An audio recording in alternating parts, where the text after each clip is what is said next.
ทุกคนมื้อนี้จะเป็นมื้อสุดท้ายแล้วเด้อถ้าคลิปที่คอยว่าจะแจกกีตาร์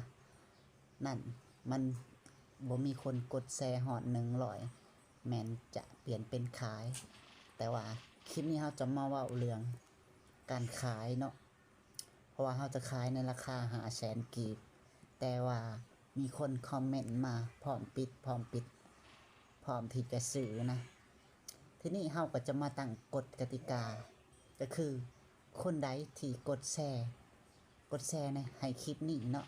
หลายที่ชุดเนาะเจ้าจะแชร์เท่าใดก็แล้วแต่ว่าต้องเป็นคนที่แชร์หลายที่ชุด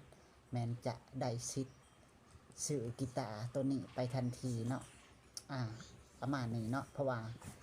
สาเหตุที่ต้องว่าแบบนี้เพราะว่าเฮาก็บ่ฮู้ว่าจะขายให้ผู้ใดดีนะเพราะฉะนั้นเราจะขายให้คนที่แชร์ในคลิปแชร์คลิปตัวนี้เลยเด้อแชร์หลายที่สุดและคอมเมนต์เด้อทุกคนเด้อโอเคเราจะกวดเบิ่งว่าผู้ใดเป็นคนแชร์หลายแหละทักมาเด้อทักมาทาง WhatsApp ก็ได้เด้อทุกคนเด้อกดแชร์แล้วแคปหน้าจอคอมเมนต์แล้วก็ทักมาทักมาว่าแชร์แล้วเพราะว่าเราจะเบิ่งรายชื่อเนาะแต่ละคนคนใดแชร์หลายที่สุดแล้วเราก็จะทักไปเลยถ้าคนใดแชร์หลายที่สุดเราจะทักไปเลยจะทักหาเลยจะได้ง่ายเนาะการขายโอเคประมาณนี้